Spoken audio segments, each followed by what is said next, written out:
A lot of uproar from Lakers fans, media over the Lakers hiring Reddick, who, of course, has zero coaching experience in the NBA.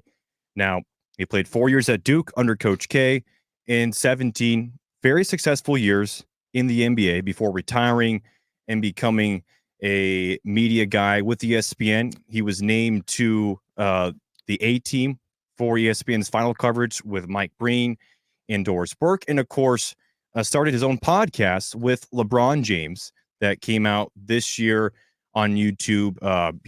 He's had his The Old Man and the Three podcast already with Tommy Alter, but then started his own separate podcast with LeBron James. Now, this has caused a big kerfuffle on social media because the Lakers had a very weird coaching search, right? It seemed like Reddick was their guy. Then we heard news of James Borrego, the former San Antonio Spurs assistant, who later became the Charlotte Hornets head coach.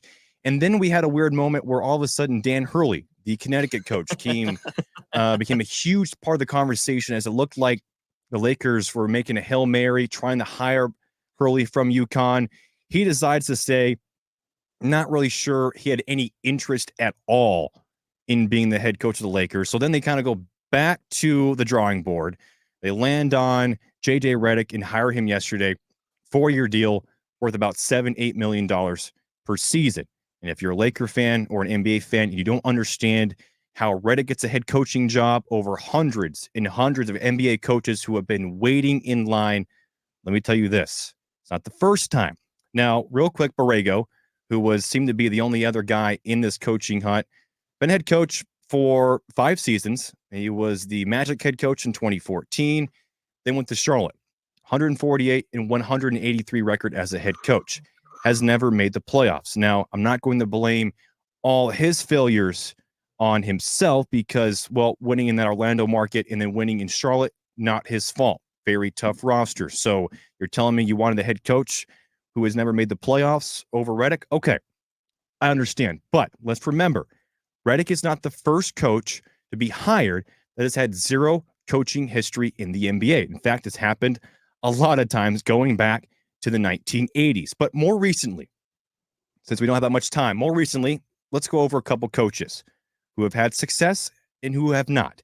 Steve Nash, Brooklyn Nets, was the head coach from 2020 to 2023. 101 wins, 76 losses. Has not coached since being fired in 2023. Made the playoffs twice, 7-9 record. Conference semifinals appearance, lost in the first round, but also was a part of a Nets team that had all of the issues with Kyrie, KD, and James Harden. It was during the pandemic. We saw what happened with Kyrie and Harden and KD requesting a trade. So not going to put all of that on Steve Nash. Derek Fisher, the New York Knicks head coach. His first time without having any experience, became an NBA head coach. Coached for 3 seasons, went 40 and 96. Never made the playoffs. Spent 4 years as a head coach for the LA Sparks after that before being fired. So that's 2 coaches that have not worked out. But let me give you 2 coaches that have worked out. How about Steve Kerr? You know his name? Now hold on. Okay, he was the GM of the Suns. He was the GM of the Suns. Sure, but he had not had any coaching experience.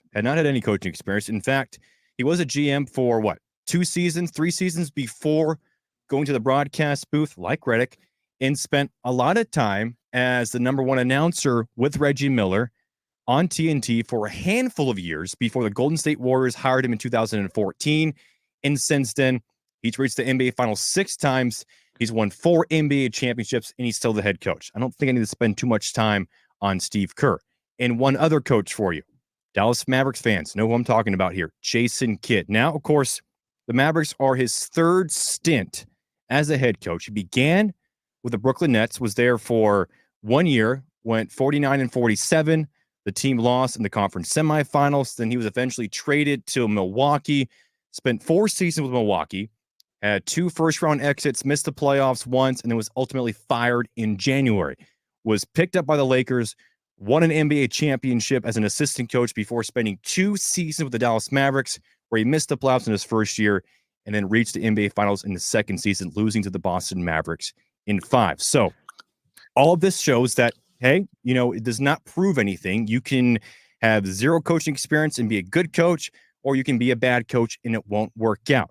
But If you're a Laker fan or an NBA fan and you're upset because the Los Angeles Lakers hired a head coach with zero experience, that's not true. You're upset because the Lakers hired a coach who has a podcast with LeBron James.